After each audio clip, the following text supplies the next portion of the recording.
Welcome back to Variety Studio with Evan and Rob. I'm your host, Evan, joined with my co-host, Rob. How you doing? What's going on? Not much. How have you been? Doing pretty well. I actually took a trip to the Franklin Institute this past week. Oh, yeah? Pretty neat stuff. So I actually was there visiting the Genghis exhibit, which is run by Don Lessim. Very knowledgeable guy, very witty, very smart. And he had a lot to say, really interesting stuff about Mongolia and Genghis Khan and their whole culture. So why don't we take a look what Don taught me this past week. Evan Smith for Princeton Community TV here with Don Lessim, the founder of the Genghis Khan exhibit, and today he's going to tell us what Genghis Khan was all about and the Mongolian Empire. You're going to take us through the exhibit today. Get started. All right. Well, the first thing you would do if you're accompanying the exhibit, look behind you. Is you take an identity. These cards, there's several different people, all who lived in this empire. The idea is that you follow their life, and I'll show you on computer screens as you go through the exhibit. We're progressing through 100 years of the empire, so you're going to progress through 100 years of your life. You're now a fat general. You could be a princess or a spy, or just an everyday soldier. I like that. Get a zoom of that. And the idea, particularly for kids, is make you feel a part in this wonderful world of 13th century Mongolia that you would never think about. Right. Cool. I definitely can embrace this identity. So here you would find out what your card tells you about the early identity, since we're early in the exhibit, of your character. You chose the fat general. We find out here that he was the son of a blacksmith. This is all quite true. And his father was beholden to Genghis Khan's father and brought him this young boy. The boy was totally ill-fit, couldn't ride a horse to be a soldier, but he was a strategic genius, and he became the greatest general in history. Never lost a battle, survived Genghis Khan, was even in his old age a general to his sons and grandsons. So you're an important guy. Don then told me about some of the swords and weapons that the Mongolians used. The longbow, right? Yeah, their bow, which we'll see in a minute, is a great strategic innovation. I'll show you why when we get there. That many people don't realize the Mongolian Empire created were passports. He is really the innovator of passports, and this one in particular was belonged to Kublai Khan.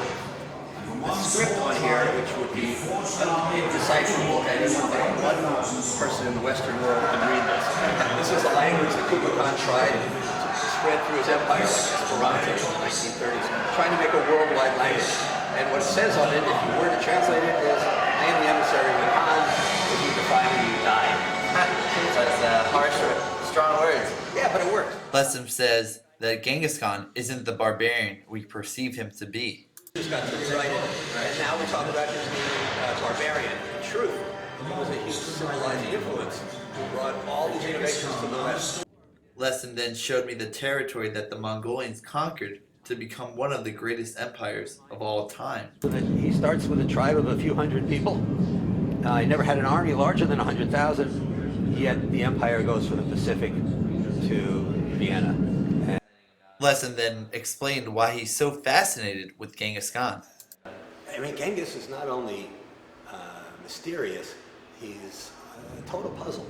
I mean, this is not only, I could argue, the most influential person since Jesus, and CNN and the Washington Post called him the man of the millennium, but he comes from nowhere, absolute nowhere, an outcast of a tribe that's illiterate in the outskirts of Central Asia, somehow becomes the greatest ruler in the history of the world. It's beyond explanation, and that to me is fascinating.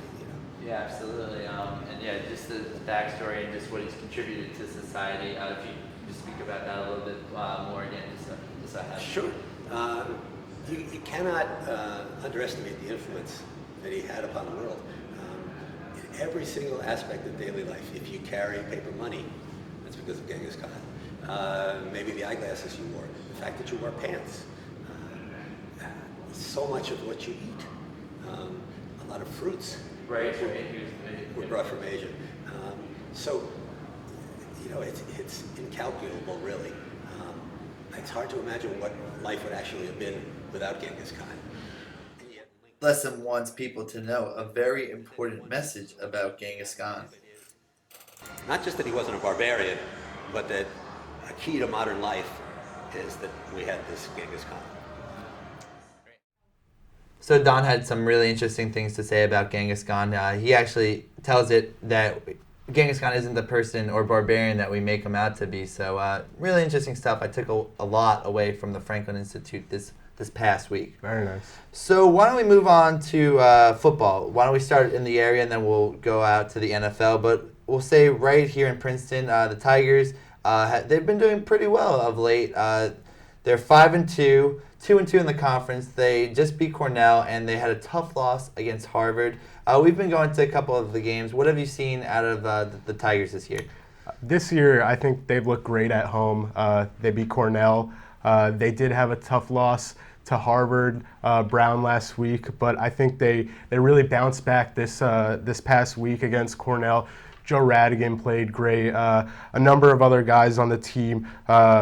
They just look really well, and I think they're going to continue this to the rest of the season. Yeah, I mean, I agree with a lot of those points. I also think that the injuries, Coach Therese talked about this, that a couple injuries to DeAndre Atwater and Seth Duvall have been, they've hindered the team a little bit, but they've had other guys step up and fill in.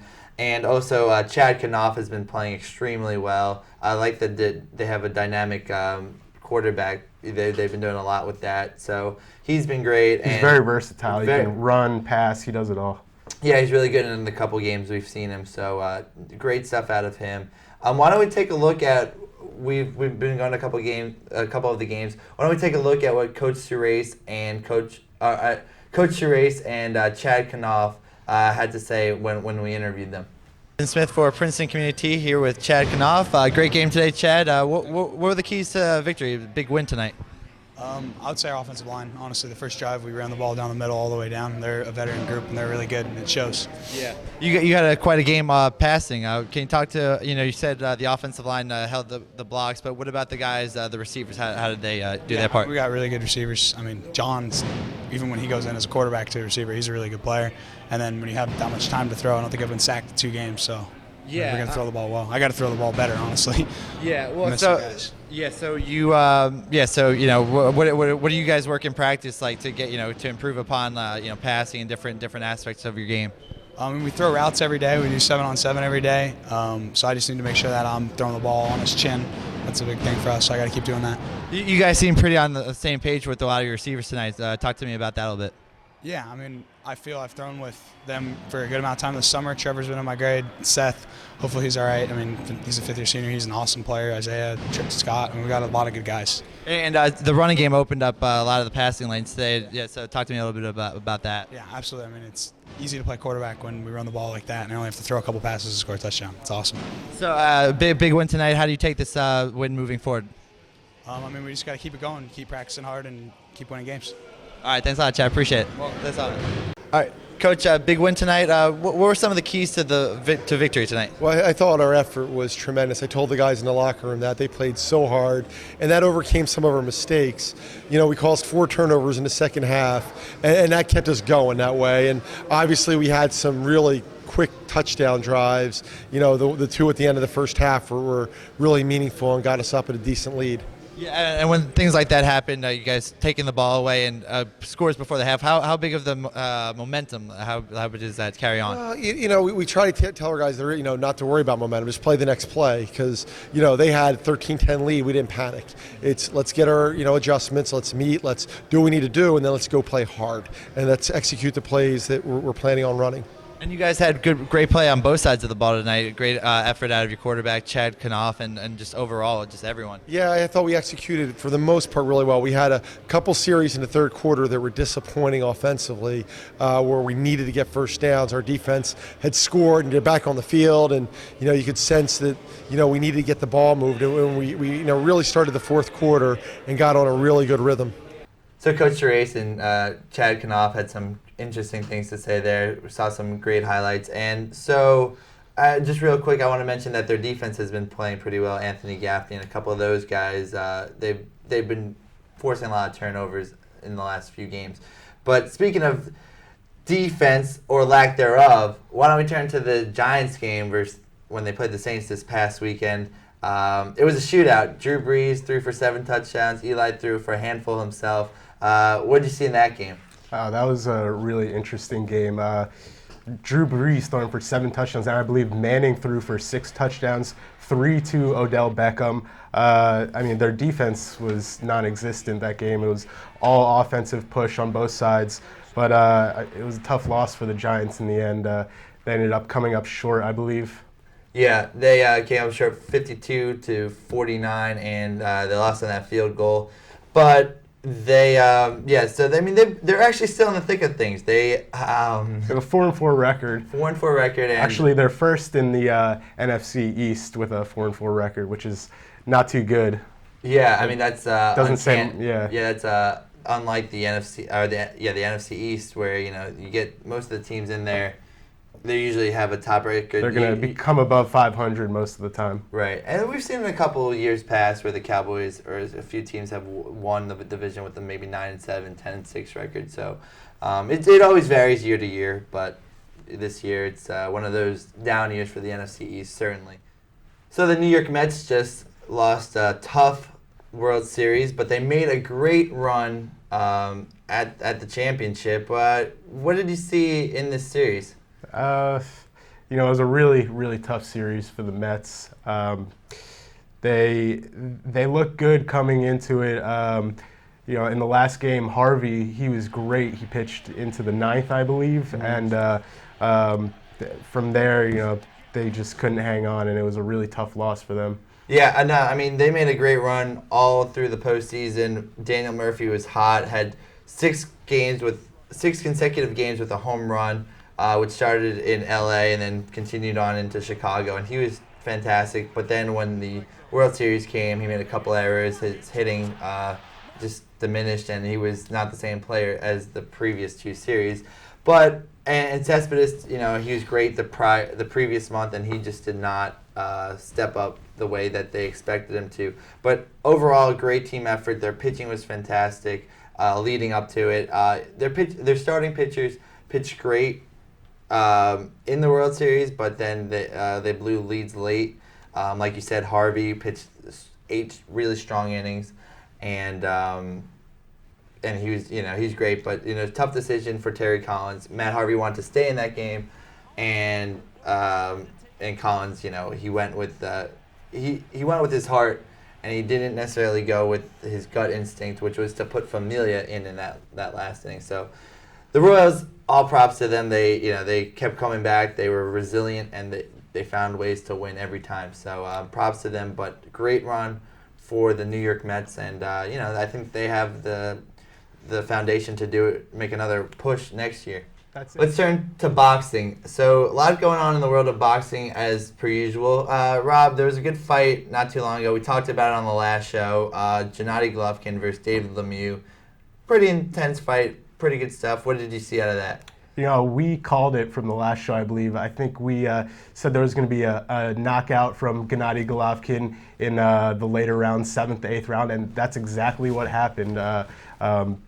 Golovkin basically manhandled Lemieux, which not everyone was expecting, because Lemieux is a really hard puncher and he's a great boxer, and I didn't really expect Gennady Golovkin to really overpower Lemieux the way he did, but it was a tremendous fight, and I think it really shows how strong of a fighter Gennady Golovkin really is. Yeah, he's a terrific fighter, and he's just well-rounded. I mean, his jab was stellar. I mean, that's the part that a lot of people overlook about his game, and he really, he really sticks you hard with that jab and sets everything else up. He cuts the ring off well.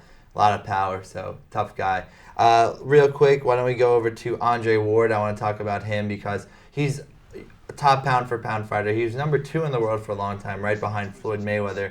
He's fallen off more recently due to his inactivity. He fought over the summer, but he was supposed to fight on this undercard of the Canelo versus Cotto, right. Canelo Alvarez versus Miguel Cotto fight coming up on November 21st, and he had to withdraw because of a knee injury. As we know, he's signed with Rock Nation. Rock Nation, they have a few clients, but they're supposed to be getting him to where he needs to be. Unfortunately, he had sustained an injury, but the case with Andre Ward has been his inactivity of late. So, that's a tough blow for him. HBO is hoping to set him up for a showdown eventually with Sergey Kovalev. So, I think that's another setback for Andre Ward. And it comes at a tough time because it would have been a great card to see Andre Ward, Canelo, and Cotto all at the same fight. Right, that would have been definitely been worth. It's still worth watching, but it would have been extra bonus. Right. So the jab is fundamental to a boxer's game. So we actually went down to the Mercer Boxing Academy down in Hamilton to speak with trainer Rangel Lubin, and he taught me a few boxing tips. Why don't we take a look? Evan Smith reporting from Mercer Boxing Academy, and we're going to get a few tips from my man Rangel Lubin. Here with Rangel Lubin of Mercer Boxing Academy, and today's going to show me some boxing techniques. All right, so simple things. Most of you guys obviously know the jab. Number one thing you want to throw. So with a jab, the key to doing it is a snap, right? You're basically getting your range with it. So when you're right here, twist your hips a little bit, you know what I mean? You reach up, all right? So right here, so getting your box stance, like stagger a little bit, turn. There you go, hands up, bend your knees, bring that foot up a little bit. Matter of fact, let's start right there. So in a boxing stance, the important thing is to keep one foot up here, keep yourself staggered in a good angle. Yeah, actually, no, let me put this on you. Can you hear him? I got you both good. Yeah, all right, look, trust me. Yeah. So you want to stay staggered right here, right? Because when you throw this right hand, the proper way to throw a right hand is to turn your whole body. If your foot is back here when you turn the right hand, it's crooked and off balance. So it's definitely important to stay in a good boxing stance, stay staggered. So over here when it comes to a jab, so again, all right, turn to the side. You never want to give up too much of your stomach. It's way too easy. You can block a lot just doing this. Not as much when you're right here. It's really hard to defend. All right? So bring your foot a little bit this way. So you're boxing me, bend your knee. All right, so turn that foot wide, open it up. Yeah, okay, there you go. Nope, bring it over. So there you go. All right, cool. So bend your knees. Boom, right here. Bang. All right, so now when you throw a jab, right, you reach out, twist your hips a little bit. Boom, right there. Perfect jab. Snap right into it. All right? So you want to get in there. So you twist, boom, you snap. All right? So bring that in slow. Turn, twist your shoulder, twist your hips. There you go, boom, right there. Bang, right there. Reach out, right there. Boom, right here, do it again. Bang. Keep the hand on your chin, twist, boom. That's a perfect way to throw a jab, or it's a good way to throw a jab. And jab's the most important punch that you can find. Essentially, a jab sets up almost everything in boxing. If you're a tall guy, a jab is super important. If you're a short guy, jab is super important. So, it kind of encompasses everybody. Things you want to do when you throw in a jab, step in. You're stepping in or stepping out. Your feet are super important, right? So if I bring my kid here, right? So when you throw a jab, right? You want to twist, take a little step with it, right? Again, boom, bueno. Another again. Step with it a little bit. Boom, just slow. Boom, always slow. You always practice slow. Bang, right here. Twist your hips, step with it, and come back. Oh, twist your hips, twist your shoulders, step with it. Yeah, twist. Use your hips with it. Boom. Straight out. Bang. Twist. Stop. Right here. Step at the same time. Step with you. Boom. Right there. Step with you. Boom. Right there. Perfect. There you go. Do it again. Boom. Do it again. Bang. Turn. Right here. Boom. There you go. You're twisting your hips. You're aiming at me right here. All right. Boom. Good. Do it again. Good. Boom. Good. So the jab. Boom. Okay, come here. One of those. Stop. One of those flips. All right. Jab starts everything. Jab, uppercut, hook. That's it. Everything starts with the jab. Double the jab. If they double it out, let it stop. Okay? Everything starts with the jab. It's super important. If you're a shorter guy and you want to use the jab, you always aim for the body first, all right? Come up high, maybe, but aim for right here. If these guys are popping jabs, let you go ahead and throw a jab. Boom, I throw a jab at me. Bang, right? So you always aim for the jab right here, right? So you're coming in the body. So yeah, I learned a lot from Rangel Lubin. He's really a great trainer, and I look forward to working with him again in the future. We're going to use his techniques throughout the course of this show and learn different aspects of boxing. So be great to learn from him. So Evan, so I heard you had a big weekend. You went to a convention in the city. Why don't you tell us a little bit about that? Yeah, absolutely. I went to the Javits Center. They had this convention called Biz Bash. It's basically a trade show, and a lot of entrepreneurs come gather, and they also have a bunch of different businesses and performers. I'll talk about the performers in a minute. Really neat stuff. But one of the fun things I was able to find was this mosaic photo. They print it out for you.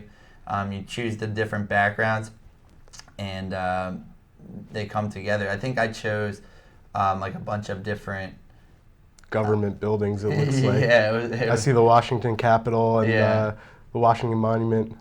Yeah, yeah, you find it in my face. So yeah, it's pretty neat.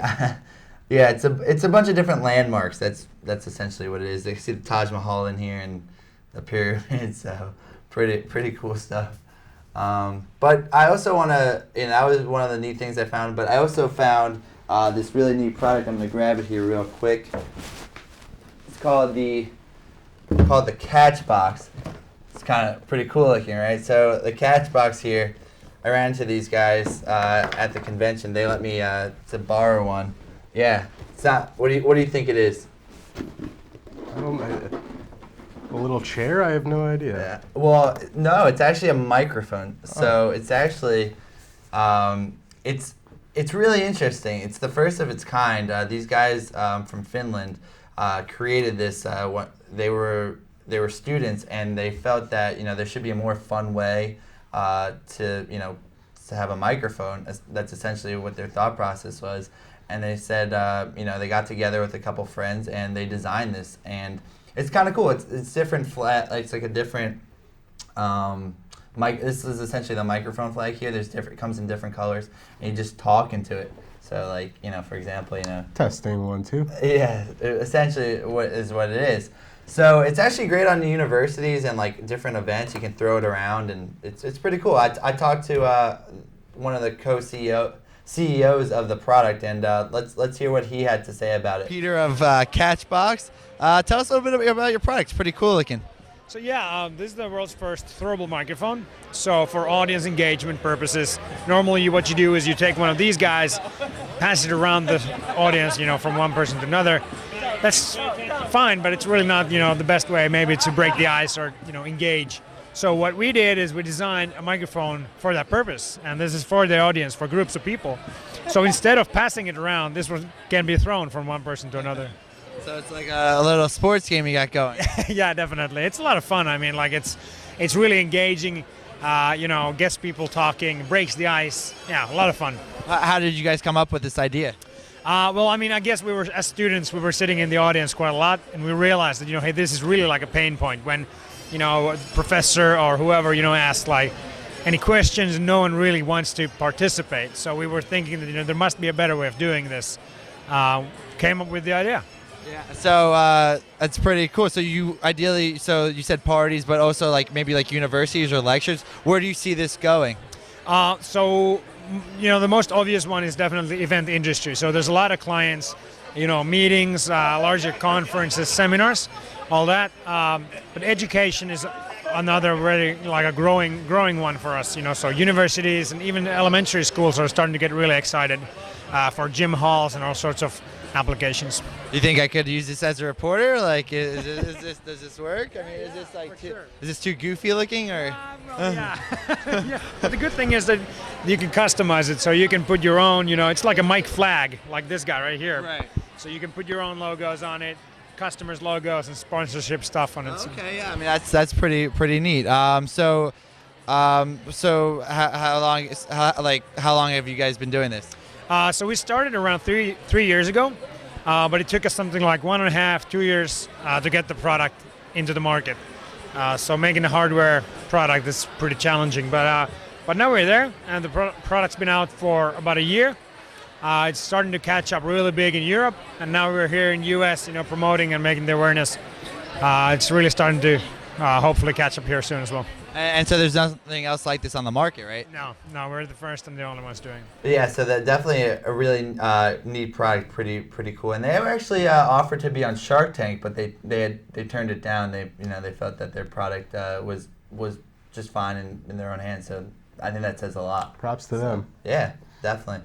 So I want to talk a little bit real quick about Damien Escobar. Damien Escobar was a performer that I had found at this trade show, the Biz Bash. Really talented violinist. He was on America's Got Talent. He played at President Obama's first inauguration. That was he's really pretty talented performer. He went to Juilliard, and why don't we throw it into the story, see what he's all about. Damien Escobar has been playing the violin since he was a young boy. It all started for the musically gifted Escobar in his hometown of Jamaica, Queens. I'm a violinist, born in Queens, born and raised in Queens. Fell in love with music when I was 8 years old. By the time he was 9 years old, he was already enrolled in the prestigious Juilliard School of Music. Took my talent to Juilliard by the time I was 9 years old. When he was 13, he graduated from Juilliard, and by the time he was 17, Escobar found his unique style of music, which he describes as classical music, hip-hop, and other genres blended into one. From 17 years old, I started combining classical music with hip-hop and other genres, and it turned into a successful 13-year career so far. Escobar attributes his educational experience and his upbringing to how he conceived this style of music. And it wasn't like a well-thought-out process, I went to Juilliard at a young age, was classical music, that's it. And I lived in Jamaica, Queens, where it's nothing but hip-hop. So as a kid, you just take it in like a sponge, man. And when it came time for me to create music, it's just what came out. And what's been coming out has been an intoxicating mix of music that presents the violin in a whole new light. And at times, Escobar chooses to make the violin sound similar to an electric guitar. It's always my goal to really push the envelope musically, man. If I can make my violin sound like a violin, I will, which I do. If I can make it sound like a guitar, I will. And because of software and things like that, the options are endless. Not only are the possibilities for Escobar's music endless, but so are the number of guest appearances and talent contests he's been featured in. I've done America's Got Talent, Dance with the Stars, Jay Leno, Oprah, and I've been all over the place, bro. And it's a blessing. Anytime I get to introduce something new to people is always a blessing, man. If those appearances aren't impressive, Escobar also performed at the first inauguration of President Barack Obama in 2009. He also has 2 Emmys in his trophy case. But Escobar wasn't always a solo act. Him and his brother were in the duo Nothing But Strings. Escobar left the group in 2012 and now has more freedom in his music. When you're in a group, you always have to be thoughtful of the people you're in a group with, and it's one voice as a group. Going solo, you can really focus on your voice and your message. So that's been the bonus. I have my own agenda and I can do whatever I want to do when I want to do it. So what's next for Escobar? You can catch him on tour starting in December. Going on tour starting around Christmas, and I come back off tour in April, but I'm covering the country. Escobar's new album is titled Boundless, which embodies its name because he feels that the music can take you anywhere. When creating the music, you never know how to really explain it because you're the one doing it. People can just expect great music, energetic. You can do everything with this album. You can go to the gym, wherever, because the thing is, it has no vocals. It's all instrumental. So wherever it takes you, let it take you there. And for Escobar, he's already let the music take him everywhere.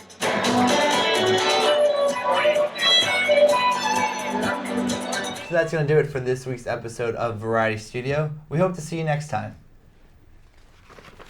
That was a good episode. Rather indeed. Poe Dameron, Star Wars. You know him? No. Neither You do gotta I. write on your paper. I think Yep. so.